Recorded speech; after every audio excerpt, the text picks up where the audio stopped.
So it looks like when the HBO Max streaming service launches in about, I think, in a couple of weeks here on the 27th, the future of DC Universe, that streaming service, might be in a little bit of trouble. Now, as we all know, when that streaming service releases, there's going to be a lot of content from DC on there. The first season of Batwoman is definitely going to HBO Max, as well as anything done in the last, I think it said 40 to 20 years that DC has done as far as movie-wise. That means that the Superman movies, the Batman movies, Wonder Woman, Aquaman, Shazam, and eventually, if the contract with Netflix ends, shows like The Flash and Legends of Tomorrow and all the seasons of Arrow will also go to HBO Max. And as someone who is already subscribed to DC Universe, the only reason that I would think that I'd be holding on to this streaming service would be for Titans. I mean, that's just me personally. I mean, I enjoy Titans so much that I have kept the service and pretty much watch almost nothing else. I mean, yeah, I did watch Doom Patrol as well, too, and the blink of an eye that was a season for Swamp Thing. But other than those three pieces of original content, I pretty much watched nothing else on the streaming service. My son enjoyed it more than I did because he got a chance to look at some throwback stuff like maybe Lois and Clark. He watched some old episodes of Batman the Animated Series, Superman the Animated Series. He even caught up on some of the older movies that he hadn't seen since he was 5 or 4 years old. But it looks like this service just might be in trouble if it does go the distance, because if HBO Max is going to have all this DC content, why does DC Universe need to be around? Now, granted, there's a huge price difference. Not huge, but if we're looking at about $15 to $14.99 versus that $7-8 a month, but I'm actually getting the content that I want, it sounds like a no-brainer. I see a lot of people dropping DC Universe once HBO Max gets into a full run, get into their groove, and really start cranking out the DC content that we thought we were gonna get with DC Universe. But hey, who am I? I'm just a guy who likes Superman. Blurds and nerds, freaks and geeks. This is Do You Speak Geek? Episode 29.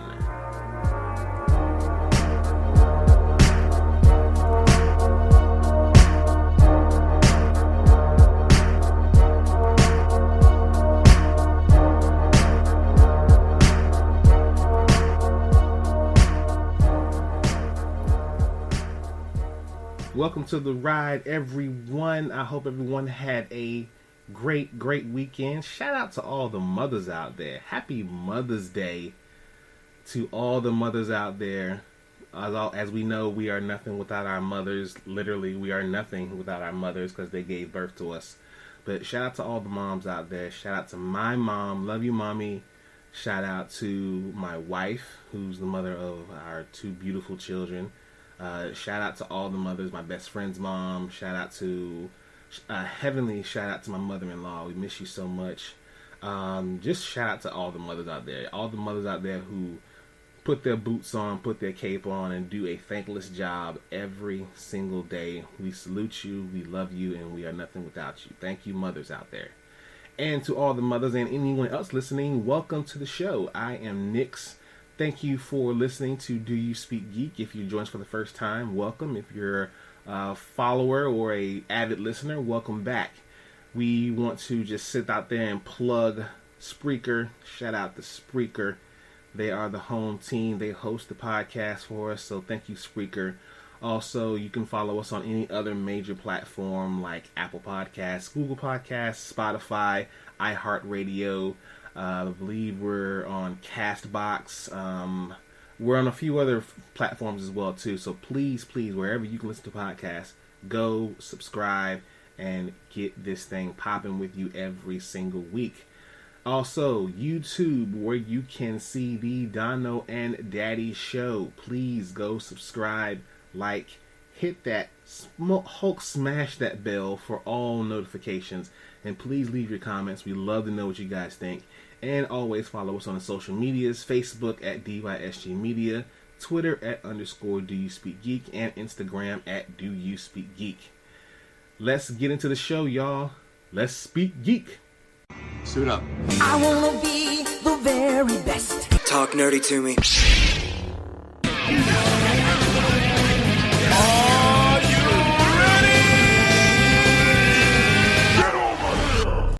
Alright, San Diego Comic-Con announces an online event. Now, San Diego Comic-Con, as we all know, was canceled, and that was a very, very, very, very hard pill to swallow for some of us.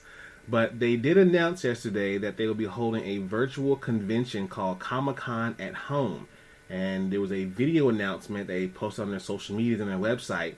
And during that announcement, it took the opportunity to poke some fun at itself, bragging that there will be no lines, there will be plenty of comfy chairs, and that pets will be welcome this year.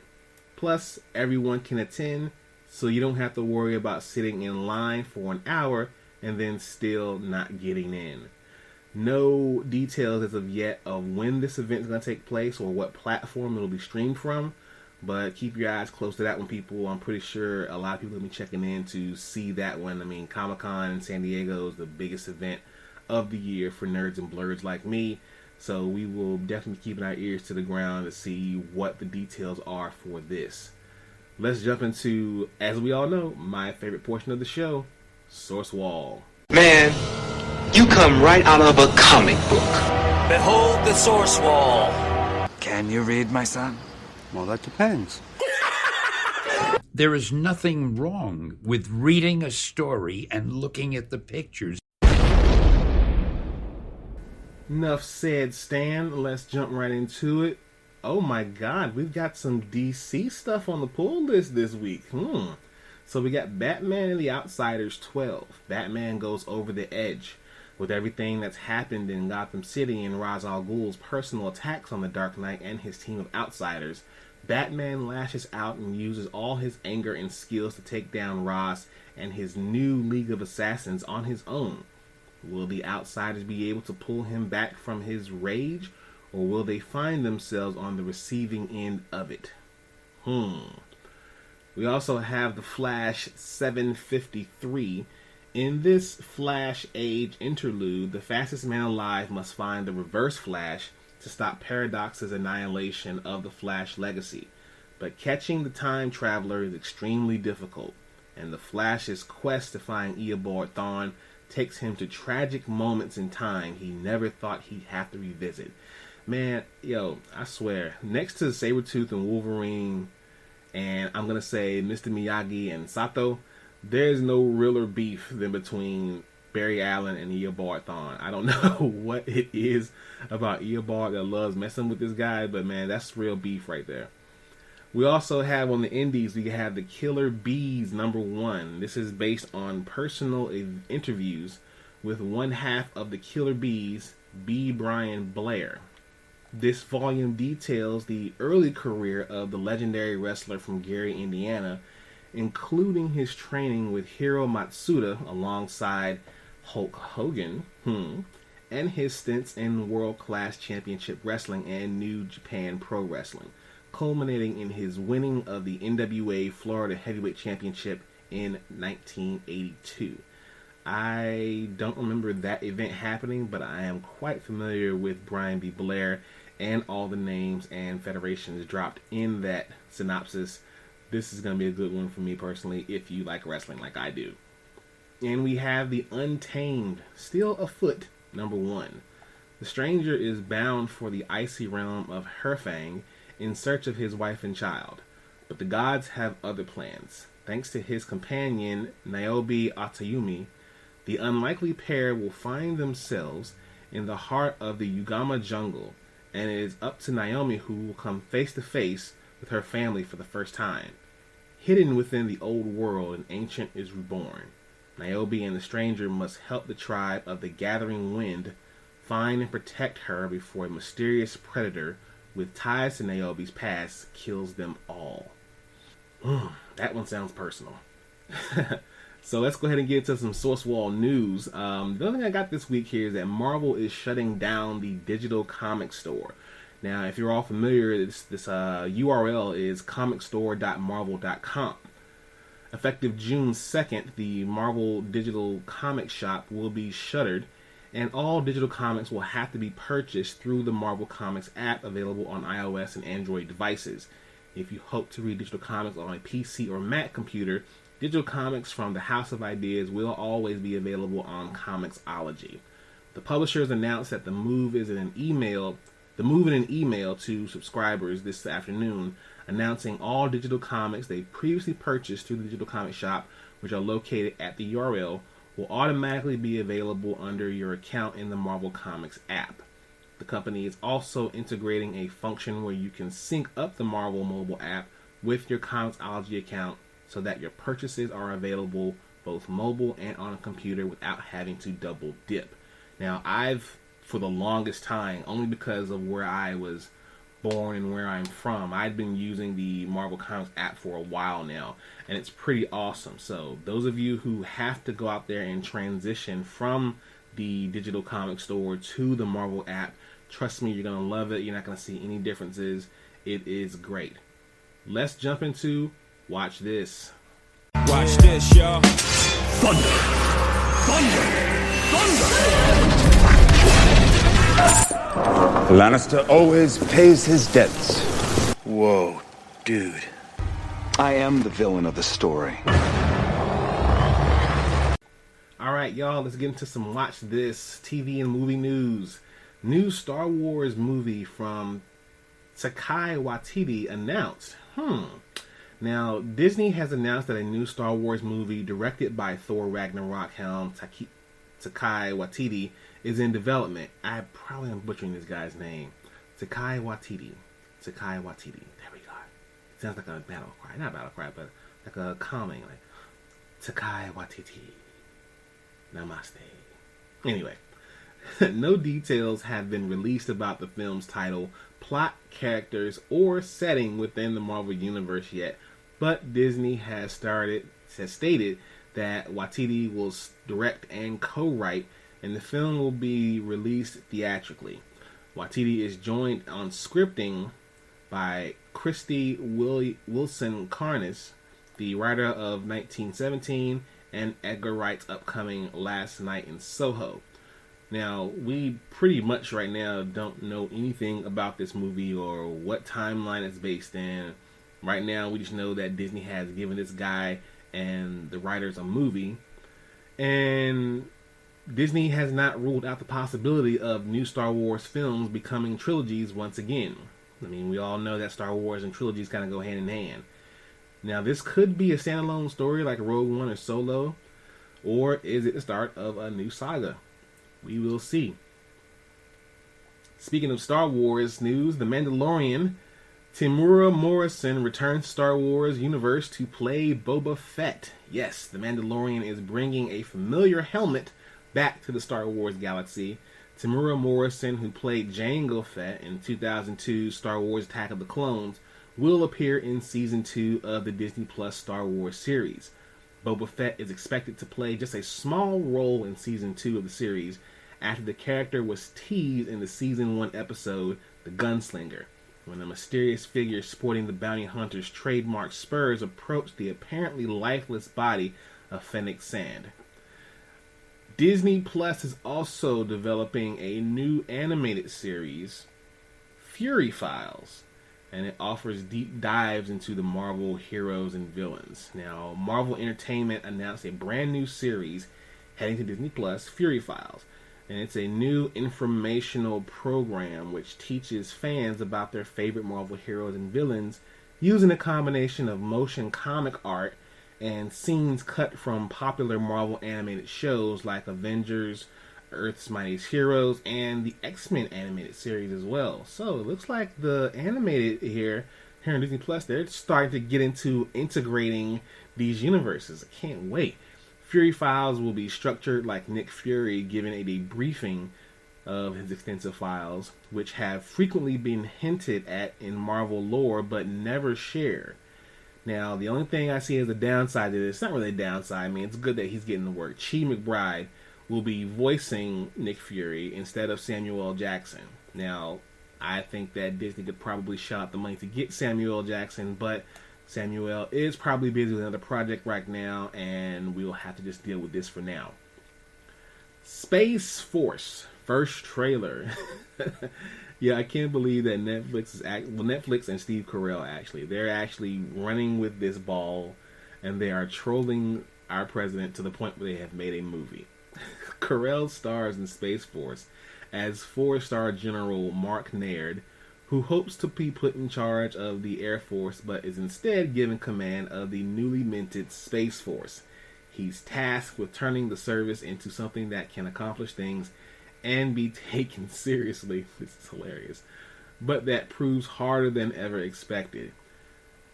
John Malkovich also stars in Space Force alongside Diane Silvers, Tawny Newsome, Ben Schwartz, Lisa Kudrow, Jimmy O. Yang, Noah Emerch, Alex Sparrow, and Don Lake. Daniels serves as the showrunner, with Howard Klein serving in an executive producer role.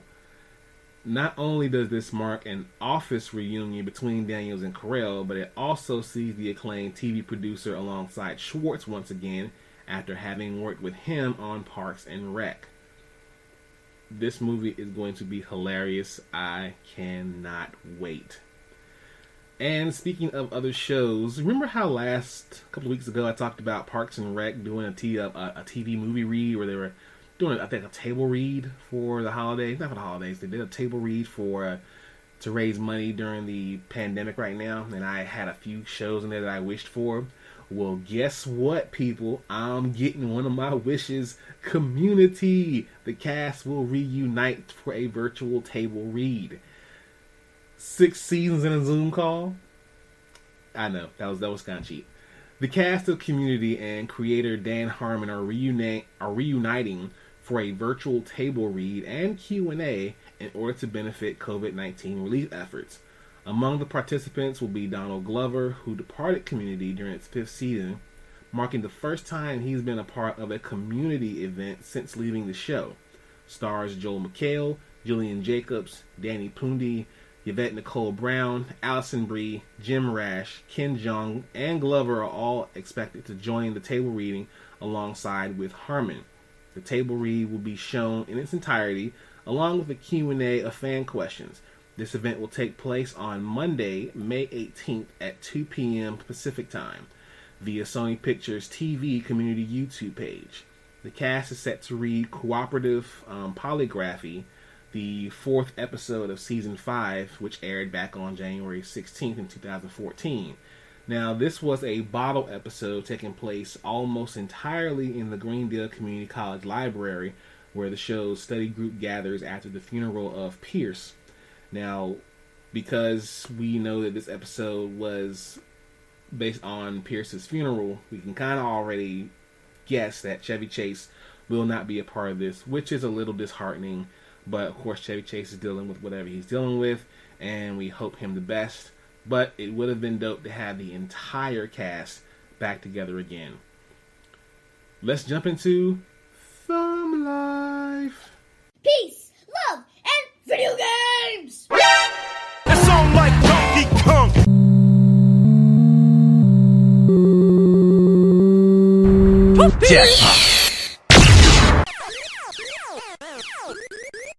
That man is playing Galaga.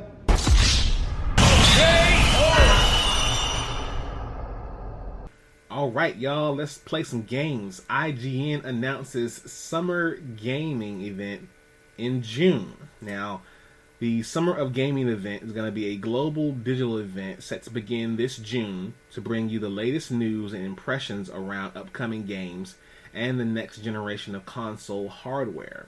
IGN will be collaborating with a number of partners with the Summer of Gaming, including and up to 2K, Square Enix, Sega, Bandai Namco, Amazon, Google Stadia, Twitter, Devolver Digital, THQ Nordic, and more. CD Projekt Red will be bringing Cyberpunk 2077 to the show. It is comfortably the IGN's audience's most anticipated game right now. Cyberpunk 2077 will finally be released on September 17th. EA has also announced a digital-only version of its annual EA Play Showcase, taking place on June 11th, and it will be a part of the Summer of Gaming event for IGN. The company hasn't specified any games upcoming in the showcase yet, but we can likely expect first looks at such games like Madden and FIFA, and we may even get a glimpse at that announced Battlefield game coming next year. There's also the small matter of Project Maverick, the mystery Star Wars game that seemingly leaked in March, and for my wife particularly, we may even get a preview of Sims 5. So let's hope we get all that. In other editions of the Summer of Gaming lineup, we have PC Magazine, Gaming Show, Humble, Facebook including Oculus, Tripwire Interactive, Wizards of the Coast, East Day Studios, Rockfish, and Deep Silver.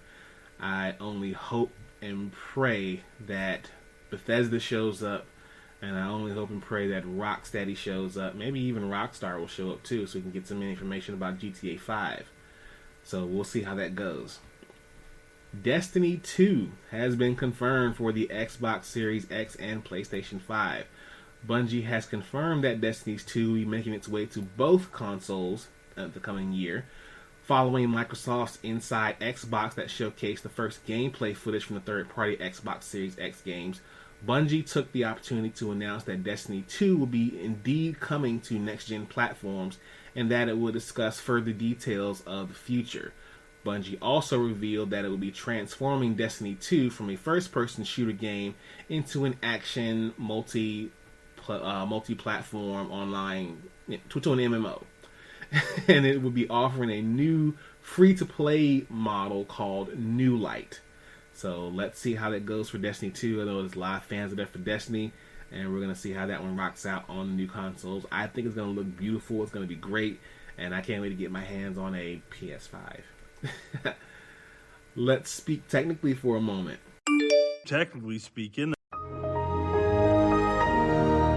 your technological advancements. 1.21 gigawatts! Have you tried turning it off and on again? Now, technically speaking, the Surface Book 3 gets quad-core CPUs and Quattro RTX graphics. Now, the Surface Book 3 is going to be a nice little powerful new laptop here from Windows, and it's gotten a major power upgrade thanks to Intel 10th generation processors and NVIDIA's latest Turing series GTX and even Quattro RTX graphics. The 15-inch version of the Surface Book 3 looks particularly exciting now that you can have the quad-core Intel 7. I believe it's the 1065 G7 processor paired with the NVIDIA GeForce GTX 1660 Ti Max Q, or the NVIDIA Quattro RTX 3000 Max Q. Now, if you're looking for more of a laptop for video editing, this is where you want to go. Probably that's what I'm going to go with myself here, because I could probably get into some more video editing. If you guys seen Do You Speak Geek on the YouTube channel, by the way, go subscribe, hit the button, like, subscribe, leave comments. you can back that up with either a 16 gigabyte or a 13 gigabyte DDR4 memory running at about 3,733 megahertz and up to 2 terabytes of PCL storage. The 15-inch screen is still a gorgeous pixel-sense display with a resolution of about 3240 by 2160, and you can pop the whole thing off its base with a press of an attach button on the keyboard base. Now, gamers will be glad to hear that the 15-inch Surface Book 3 also includes a built-in Xbox wireless receiver, which can connect with Xbox One controllers and is compatible with headsets like the SteelSeries Ardix 9X. The Surface Book 3 starts at $15.99, and I don't mean $15, and will be available starting May 21st. Hey, that's my sister's birthday, May 21st, a good day. But I will probably be getting that laptop. Maybe I won't. I don't know. We'll see. I need a new laptop. What do you guys suggest? What should I get? Should I get that one or something else? What do you guys think I should get? I need a new laptop, people. But before I get a new laptop, I'm going to get out of here. As always, thank you guys so much for listening. Please go listen to the older shows. Please go watch the YouTube channel videos of the Daddy and Donald show. Sorry, the Donald and Daddy show. He's going to kill me if I say that again. Follow us on the social medias, Facebook, Twitter, and Instagram. As always, live to play to win to live. I speak geek. Do you speak geek?